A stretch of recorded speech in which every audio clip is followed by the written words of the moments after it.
Hello students, in this video I'll continue chapter number 7. In last video we discussed about the deforestation and causes and consequences of deforestation. So next we'll continue that the conservation of forest and wildlife. Forest and wildlife can be conserved by setting up certain areas like biosphere reserves, wildlife sanctuaries, national parks, etc. Now let's see that what are the biosphere reserve.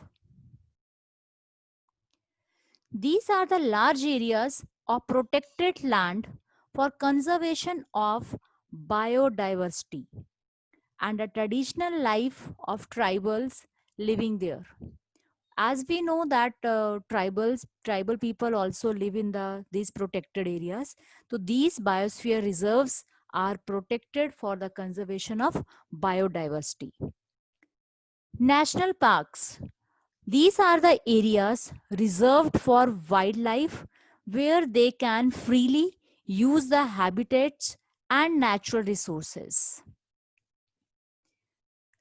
Next comes wildlife sanctuaries. So, wildlife sanctuaries are the areas where animals are protected from any disturbance to them or their habitat. So, these are the conservation of forest and wildlife.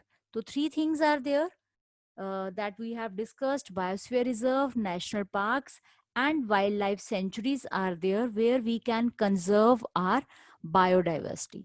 So, first of all, we'll discuss that what is biosphere reserve. Already we have done the definition of it, that biosphere reserves are the large areas of protected land for the conservation of biodiversity, and this is a traditional life of the tribals are also living in the biosphere reserves. Now see, what do you mean by biodiversity? First of all, so biodiversity is a wide variety of plants, animals, and microorganisms found in that particular area. So here we are having one examples. The Panchmari Biosphere Reserve consists of a national park called Satpura National Park, and two wildlife sanctuaries are there which are called Bori and Panchmari. So this is what we have discussed about the biosphere reserve. Next, two words comes flora and fauna. So what do you mean by fauna and flora? So first, let's see what does flora means.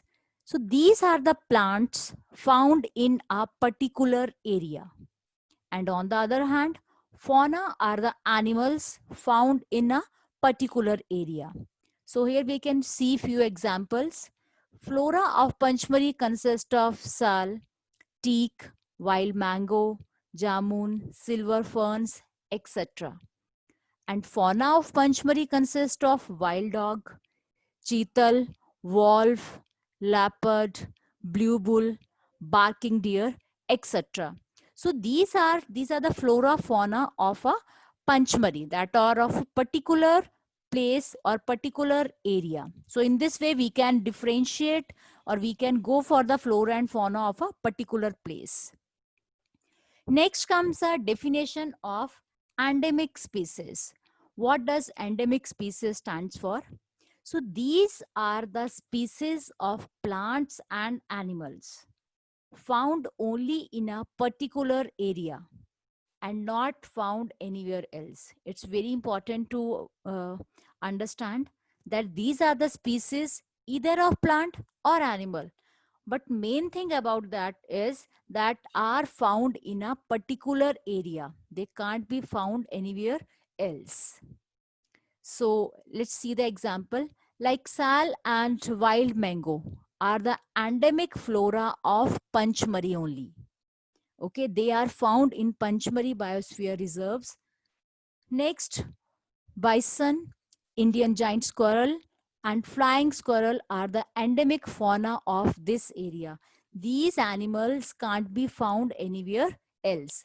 Like you have seen the trees which are found in the hilly areas that can't be found in the low lying areas. So different trees, different plants and different animals are found in a particular area that are known as a endemic species. So different endemic species we can see here. Next, children will discuss about the wildlife sanctuaries. What do you understand by wildlife sanctuaries? So these are the areas where animals are protected from any disturbance to them or their habitat. The killing or capturing of animal in wildlife sanctuary is strictly prohibited.